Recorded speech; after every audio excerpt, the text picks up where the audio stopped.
মিডিয়ার মাধ্যমে, প্রেস মিডিয়ার মাধ্যমে, প্রিন্ট মিডিয়ার মাধ্যমে সুন্নি মুসলমানদেরকে, সুফিবাসী বিশ্বাসী মুসলমানদেরকে যারা হত্যার হুমকি দিচ্ছে, তারা কোনোদিনও রাষ্ট্রের শান্তি চায় না।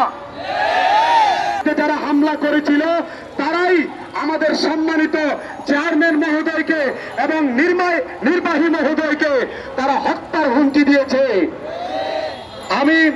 আমি আরো বাংলাদেশ বর্তমান তত্ত্বাবধায়ক সরকারের কাছে, এটার তত্ত্বাবধায়ক অন্তর্বর্তী সরকারের কাছে আমরা বিনীতভাবে অনুরোধ করছি, এটার যাতে করে একটা সুরাহা হয়, এটার যেন একটা ফয়সালা হয়। আমাদের এই বাংলাদেশ 90% মুসলমানের দেশ। 90% মুসলমানের দেশের মধ্যে প্রায় 80% হচ্ছে সুফিজম বিশ্বাসী, সুন্নি মুসলমানে বিশ্বাসী। যেরকম ঠিক কিনা? যদি এই সুফিবাসী, সুফিবাদী সুন্নি মুসলমানদের উপর আঘাত করা হয়, বাংলাদেশের প্রত্যেকটা সেক্টরে, প্রত্যেকটা রন্ধ্রে রন্ধ্রে আগুন চলবে। বলে ঠিক কিনা? তাই বাংলাদেশ ইসলামী ছাত্র সেনার পক্ষ থেকে বর্তমান তত্ত্বাবধায়ক অন্তর্বর্তী সরকারের কাছে এই দাবি রেখে আমি আমার অসমাপ্ত বক্তব্য শেষ করছি।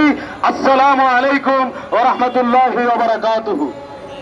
এই পর্যায়ে আমাদের মাঝে এসে উপস্থিত হয়েছেন জাতীয় হিজরি নববর্ষ উদযাপন পরিষদের সমন্বয়ক ছাত্রনেতা ইমরান হোসেন তুষার ভাই। এই পর্যায়ে বক্তব্য নিয়ে আসছেন বাংলাদেশ ইসলামী ছাত্র সেনা কাদিয়া মাদ্রাসার সম্মানিত সভাপতি ভাই মোহাম্মদ ইফরাদুল ইসলাম। নাহমাদুহু ওয়া নুসাল্লি আলা রাসূলিহিল কারীম। আম্মা বা'দ। সম্মানিত উপস্থিতি, আসসালামু আলাইকুম ওয়া রাহমাতুল্লাহি ওয়া বারাকাতুহু। সম্মানিত উপস্থিতি, আপনারা ইতিমধ্যে অবগত হয়েছেন আজকে আমরা কেন এখানে উপস্থিত হয়েছি। দুঃখ ভারাক্রান্ত মন নিয়ে, হৃদয়ে রক্তক্ষরণ হচ্ছে। আজকে আমাদের আহলে সুন্নাত ওয়াল জামায়াতের চেয়ারম্যান মহোদয় এবং আমাদের নেতৃবৃন্দদেরকে হত্যার হুমকি দেওয়া হচ্ছে।